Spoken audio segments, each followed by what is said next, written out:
saya akan menjelaskan tentang proses masuknya Islam di Indonesia. Kedatangan Islam di berbagai daerah Indonesia tidaklah bersamaan. Demikian pula dengan kerajaan-kerajaan dan daerah-daerah yang didatanginya mempunyai situasi politik dan sosial budaya yang berlainan. Proses masuknya Islam di Indonesia memunculkan beberapa pendapat. Para tokoh yang mengemukakan pendapat itu diantaranya ada yang langsung mengetahui tentang masuk dan tersebarnya budaya serta ajaran agama Islam di Indonesia. Ada pula yang melalui berbagai bentuk penelitian seperti yang dilakukan oleh orang-orang barat atau Eropa yang datang ke Indonesia karena tugas atau dipekerjakan oleh pemerintahannya di Indonesia. Tokoh-tokoh itu diantaranya adalah Marco Polo, Muhammad Gor, Ibnu Butuha, Bego Lopez de Squire, Sir Richard Wanstead. Bagian A. Berita dari Arab. Berita ini diketahui dari pedagang Arab yang melakukan aktivitas perdagangan dengan bangsa Indonesia. Pedagang Arab telah datang ke Indonesia sejak masa kerajaan Sriwijaya abad ke-7 Masehi.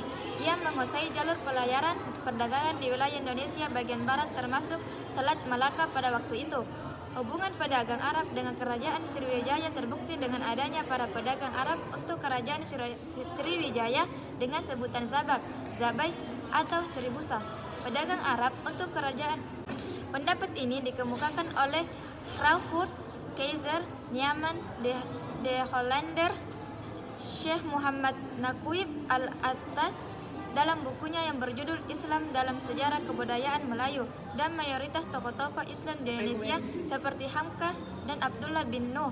Bahkan Hamka menuduh bahwa teori yang mengatakan Islam datang dari India adalah sebagai sebuah bentuk propaganda bahwa Islam yang datang ke Asia Tenggara itu tidak mumi. Bagian B. Berita Eropa. Berita ini datangnya dari Marco Polo pada tahun 1292 Masehi.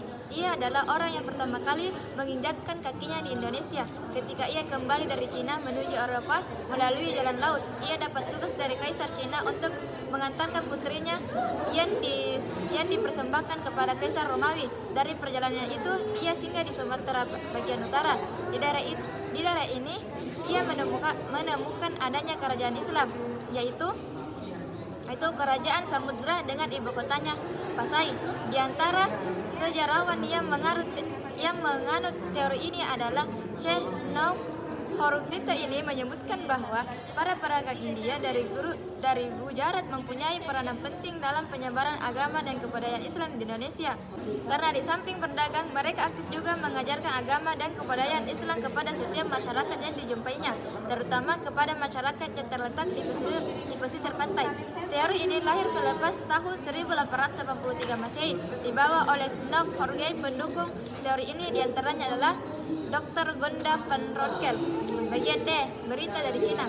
Berita ini diketahui melalui catatan dari Ma Huan, seorang penulis yang mengikuti perjalanan Laksamana Tionghoa. Ia menyatakan melalui tulisannya bahwa sejak kira-kira tahun 1400 telah ada saudagar-saudagar Islam yang bertempat tinggal di pantai utara Pulau Jawa. T.W. Arnold pun mengatakan para pedagang Arab yang menyebarkan agama Islam di Nusantara ketika mereka mendominasi perdagangan barat timur sejak abad-abad awal Hijrah atau abad ke-7 dan ke-8 Masehi. Dalam sumber-sumber Cina disebutkan bahwa pada abad ke-7 Masehi seorang pedagang Arab menjadi pemimpin sebuah pemukiman Arab Muslim di pesisir pantai Sumatera. Bagian E. Sumber dalam negeri. Terdapat sumber-sumber dari dalam negeri yang menerangkan berkembangnya pengaruh Islam di Indonesia, yakni penemuan sebuah batu di lereng Gresik. Batu tersebut itu menggunakan huruf dan bahasa Arab yang sebagian tulisannya telah rusak. Batu itu memuat tentang meninggalnya seorang perempuan yang bernama Fatimah binti Maimun, kedua makam Sultan Malikul setelah di Sumatera Utara yang meninggal pada bulan Ramadan tahun 676 Hijriah atau tahun 1297 Masehi. Ketiga, makam Syekh Maulana Malik Ibrahim di Gresik yang wafat tahun 1419 Masehi. Jirat makan didatangkan dari Gujarat dan berisi tulisan-tulisan Arab. Mengenai masuknya Islam ke Indonesia, ada satu kajian yakni seminar ilmiah yang diselenggarakan pada tahun 1963 di Kota Medan yang menghasilkan hal-hal, yaitu pertama, Pertama kali Islam masuk ke Indonesia pada abad 1 Hijriah atau 7 Masehi langsung dari negeri Arab. Kedua, daerah pertama yang dimasuki Islam adalah pesisir Sumatera Utara. Setelah itu masyarakat Islam membentuk kerajaan Islam pertama yaitu Aceh. Ketiga, para dai yang pertama mayoritas adalah para pedagang. Pada saat itu dakwah disebarkan secara damai. Baik, bagian B, saluran dan cara-cara Islamisasi di Indonesia. Kedatangan Islam ke Indonesia dan penyebarannya kepada golongan bangsawan dan rakyat umumnya dilakukan secara damai. Saluran-saluran Islamisasi yang berkembang ada 6, yaitu A. Saluran perdagangan.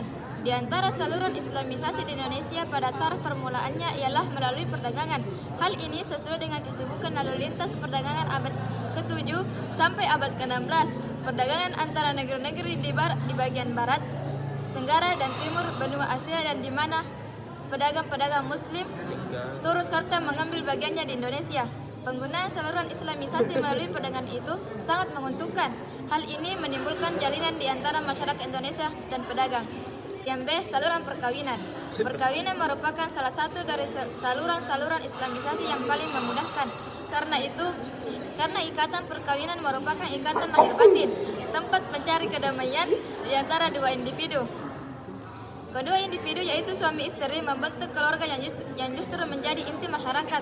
Dalam hal ini berarti membentuk masyarakat muslim.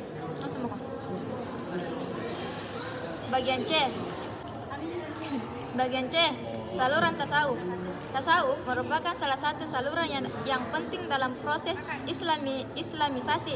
Tasawuf merupakan kategori yang berfungsi dan membentuk kehidupan sosial bangsa Indonesia, meninggalkan bukti-bukti yang jelas pada tulisan-tulisan antara abad ke-13 dan abad ke-18. Hal itu bertalian langsung dengan penyebaran Islam di Indonesia. Dalam hal ini, para ahli tasawuf hidup dalam kesederhanaan. Mereka selalu berusaha menghayati kehidupan masyarakatnya dan hidup bersama di tengah-tengah masyarakatnya. Bagian D, saluran pendidikan. Para ulama, guru-guru agama, raja berperan besar dalam proses Islamisasi. Mereka menyebarkan agama Islam melalui pendidikan, yaitu dengan mendirikan pondok-pondok pesantren merupakan tempat pengajaran agama Islam bagi para santri. Pada umumnya, di pondok pesantren ini diajarkan oleh guru-guru agama, kiai-kiai atau ulama-ulama.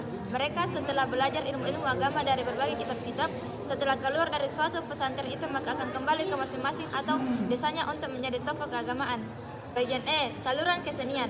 Saluran Islamisasi melalui seni seperti seni bangunan, seni pahat atau ukir, seni tari, musik, dan seni sastra. Misalnya, pada seni bangunan ini terlihat pada Masjid Kuno Demak, Sendang Duur Agung Kesepuhan di Cirebon, Masjid Agung Banten, Baitur Rahman di Aceh, Ternate, dan sebagainya.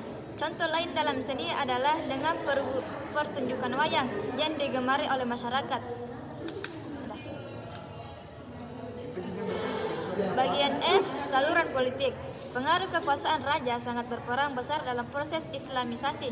Ketika seorang raja memeluk agama Islam, maka rakyat juga akan mengikuti jejak rajanya.